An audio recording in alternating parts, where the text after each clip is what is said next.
Oke, kita lanjutkan pembahasan kita. Jadi ini adalah perbandingan tadi ya kurva demand di pasar kompetitif. Maksudnya kurva MR ya. Kurva MR di pasar kompetitif itu seperti ini, sedangkan di monopolis itu seperti ini ya. Ini diambil dari buku Menhu gambarnya ya.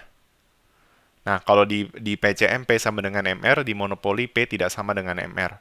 Dan marginal revenue itu kalau di monopoli dipengaruhi oleh output effect sama price effect ya. Kalau output effect itu artinya ketika produksi ditingkatkan, kuantitas akan meningkat yang berarti akan meningkatkan total revenue. Nah, tapi ingat ya, meningkatkan Q itu memang meningkatkan total revenue. Ya, pada titik iya kan AQ min BQ kuadrat ya, nanti ada titik di mana dia itu total revenue akan turun. Tapi sampai sampai level tertentu akan naik terus kan sampai menuju titik optimum. Nih kan kurvanya seperti ini. Artinya sampai menuju titik optimum TR itu akan terus naik kan. Nah, tetapi belum tentu profit itu ikutan naik. Nah, sekarang kita bicara tentang price effect. Nah, kalau price effect itu kalau harga turun, intinya total revenue akan turun, ya. Karena kan TR adalah P kali Q kan. Nah, kita nggak peduli, pokoknya PQ kali Q. Nah, intinya kalau dengan Q yang sama, kalau PQ-nya turun, pasti TR-nya juga turun gitu ya. Nah, ini contoh kondisi profit maximization di monopoli ya. Kita bisa lihat bahwa harga itu di atas marginal revenue, tetapi MR sama dengan MC tetap tercapai seperti di PCM. Nah, bedanya kalau di PCM itu ya ketika, nah ini mungkin ada kurva sebelumnya yang jelas juga ya.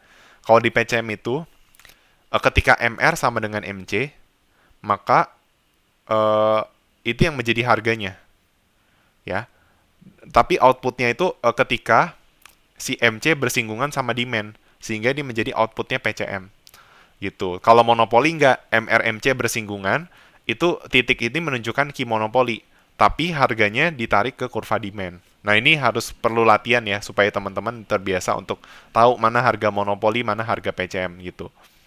Nah, ini yang simple aja dulu ya. Ini contohnya monopoli ya. Jadi MRMC bersinggungan ini adalah outputnya ya. Tarik ke bawah itu output. Nah, kalau ke sini itu adalah MC-nya monopoli atau sekaligus harga di pasar persaingan sempurna. Seperti itu. Nah, tapi kalau kalau output di persaingan sempurna, si MRMC-nya ini kan bersinggungan di sini. Nah, ini kita tarik garis sampai menyentuh kurva demand. Menggambarkan, oh ini loh, demand-nya segini loh kalau MR sama dengan MC gitu loh. Ya. Nah, berarti ini adalah output dari PCM. Kalau ini kan output monopoli. Nah, tetapi kalau monopoli menetapkan harganya, kan kita tahu nih, oh kuantitas monopoli saat MR sama dengan MC di sini. Jadi bedanya MRMC monopoli sama MRMC PCM adalah kalau PCM tuh dia mau cari ya kondisi ketika MRMC itu saat harganya berapa dan saat harganya sekian itu kuantitinya berapa. Kalau kalau monopoli nggak, saat MRMC bersinggungan key-nya berapa. Nah, berarti harganya menyesuaikan saat key itu MRMC. Berarti kita tarik ke kurva demand. Karena kurva demand ini akan menjawab ya. Kalau kuantit kan fungsi demand itu kan seperti ini ya. Misalnya A min B key. Dia akan menjawab nih kalau key-nya sekian harganya berapa. Nah, berarti key segini kita tarik garis ke kurva demand dapatlah ini harga monopoli. Nah, di sini kita bisa melihat harga monopoli lebih besar dari harga PCM dan kuantitinya itu lebih kecil. Nah, yang bisa menjelaskan kenapa kuantiti lebih kecil di monopoli itu ya sesuai dengan the law of demand ya. Semakin semakin kecil permintaan semakin tinggi harganya, permintaannya akan semakin kecil. Nah, untuk daerah kalau nanti kalian akan belajar ya mencari profit monopoli. Sebenarnya saya udah ajarkan ya, profit itu kan TR min TC ya. Nah, TR itu adalah P kali Q, TC itu adalah average cost kali Q. Kan average cost adalah total cost bagi quantity kan. Berarti total cost adalah average cost kali quantity. Nah, karena PQ dikurang ACQ ini bisa disederhanakan jadi P dikurang AC kali Q gitu. Ya. Nah, berarti implikasinya apa? Dalam kurva itu kita bisa mencari persegi panjang dengan lebarnya itu P dan ATC dan ini mungkin tinggi lah lebarnya itu sebesar Q. Nah, itu adalah menggambarkan daerah profit seperti itu. Nah, kalau harga di atas average cost berarti apa? Pasti dia mendapatkan profit monopolinya. Nah, tapi nanti ada kondisi di mana monopoli tidak mendapatkan profit, malah mendapatkan kerugian. Nah, itu kalau demand-nya cenderung rendah gitu. Nah, dalam kasus ini dia mendapatkan profit karena harga di atas average cost ya. Nah, terus kita juga belajar tentang kondisi monopoli di jangka panjang ya, di mana dia memiliki apa barrier to entry ya. Barrier to entry itu apa? Barrier to entry adalah faktor yang mencegah perusahaan baru masuk dan bersaing dalam industri ya, seperti itu. Nah, perusahaan monopoli dapat bertahan memperoleh economic profit jika perusahaan lain tidak dapat masuk industri tersebut. Nah, jadi kalau nanti ada pemain baru masuk kan dia nggak jadi monopoli lagi. Nah, itu berarti profitnya bakal berkurang. Nah, makanya membuat monopoli bertahan itu karena adanya barrier to entry. Ya, contohnya tadi ketika produk tidak memiliki close substitutes, pasti barrier to entry-nya tinggi gitu ya. Eh, apa ya nggak ada close substitutes-nya ya berarti dia nggak bisa masuk ke pasar kan seperti itu. Nah, apa yang bisa menjelaskan hal ini ya? Mungkin kalian bertanya gitu, kenapa suatu perusahaan itu bisa tetap jadi monopoli? Nah, jawabannya itu ada ya karena adanya tadi ya barrier to entry. Nah, di sini pertama dijelaskan tentang economies of scale. Economies of scale itu berarti kan kita udah belajar ya di chapter sebelumnya.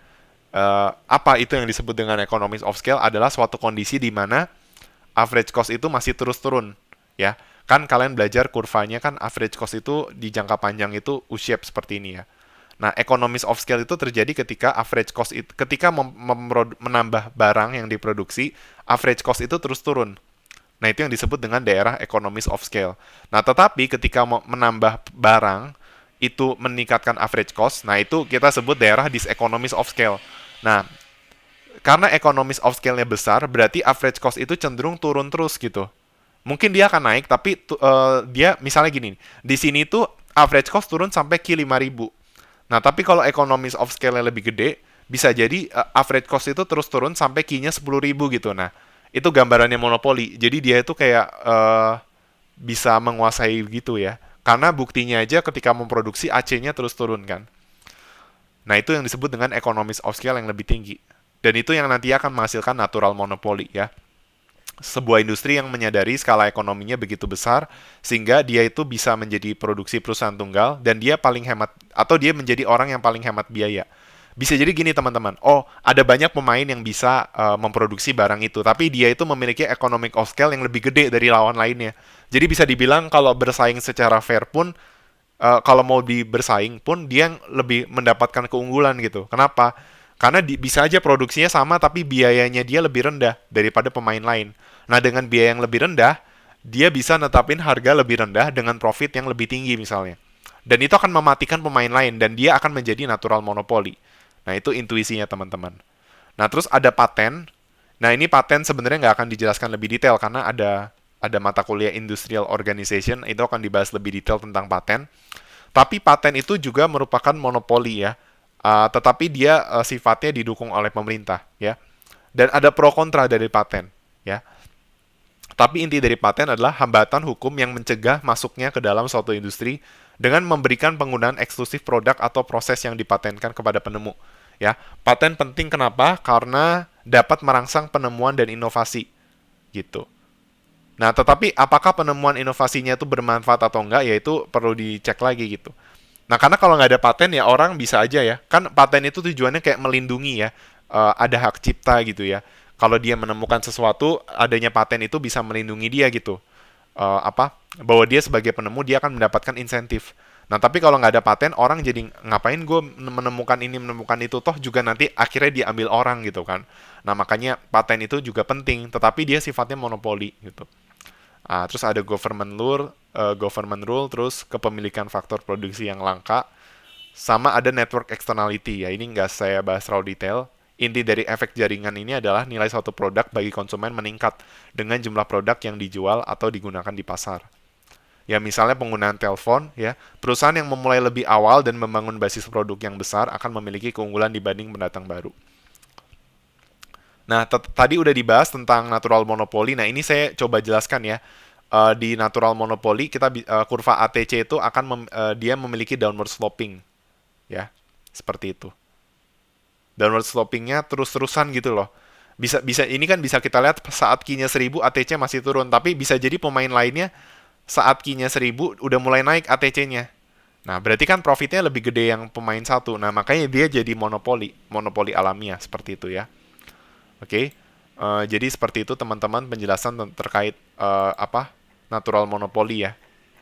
Dan ini adalah bagian dari subchapter kedua ya, yaitu berbicara tentang keputusan harga dan output di pasar monopoli murni. Nah, sekarang kita akan masuk ke contoh soal. Ya, kita bahas beberapa soal aja.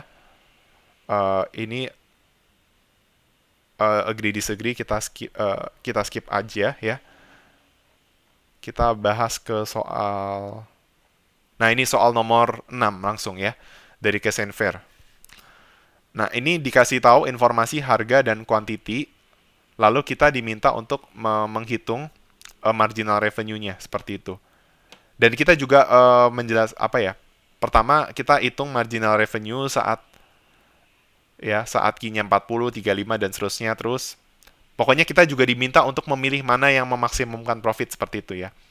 Nah, jadi kalau kita dapat soal seperti ini kan ini informasinya ada harga dan quantity. Nah, tetapi penyajiannya itu adalah harga itu dari yang terendah. Nah, sedangkan kita tahu ya kurva permintaan kan seperti ini. Nah, artinya kalau pola pikirnya adalah dari Q-nya 0 sampai Q-nya naik. Berarti dari harga tertinggi ke harga terendah. Nah, maka apa yang harus kita lakukan kalau dapat soal seperti ini? Maka harganya kita urutin dari yang tertinggi ke terendah. Ya, ini kan dari 20 sampai 100. Nah, ini kita urutin jadi 100 ke 20. Nah, terus QD-nya berarti ngikutin. Nah, sekarang kita bikin total revenue-nya dulu, teman-teman. Nah, total revenue-nya itu adalah P kali Q. Nah, kalian kali aja ini misalnya yang saat harga 100 Q-nya 0. Berarti 100 kali 0 TR-nya 0. Saat harga 90 Q-nya 5. Berarti TR-nya 90 kali 5 sama dengan 450. Nah, itu lakukan seterusnya sampai harganya 20. Nah, nanti kalian akan dapat TR-nya dan terbukti bahwa total revenue itu seperti kurva kuadratik ya. Dia apa? Naik, naik, naik sampai sini terus turun gitu. Nah, terus baru kita cari marginal revenue-nya, teman-teman ya. Kita cari marginal revenue-nya. Nah, marginal revenue-nya pakai pendekatan discrete aja dulu ya. Nah, ini bedanya apa? Kan marginal revenue adalah apa? Rumusnya adalah delta TR per delta Q kan. Nah, di sini delta Q-nya nggak sama dengan 1, jadi hati-hati. Ya, misalnya dari 100 ke saat Q-nya 0 dari 0 ke 5, itu delta Q-nya 5. Dari 0 ke 450 itu 450. Nah, makanya marginal revenue-nya adalah 90. Bukan 450. Selama ini kan kita belajar cari marginal itu cuma dikurangi aja kan. TR sekarang dikurang TR sebelumnya gitu. Nah, sekarang nggak, kita bagi dengan delta Q. Delta Q-nya nggak 1 nih. Ya. Nah, kalian kerjakan untuk yang seterusnya ya, sama dari sini sampai sini. Oke. Nah, ini yang kita kenal dengan marginal revenue secara discrete gitu. Oke. Nah, selanjutnya ini adalah marginal revenue continue.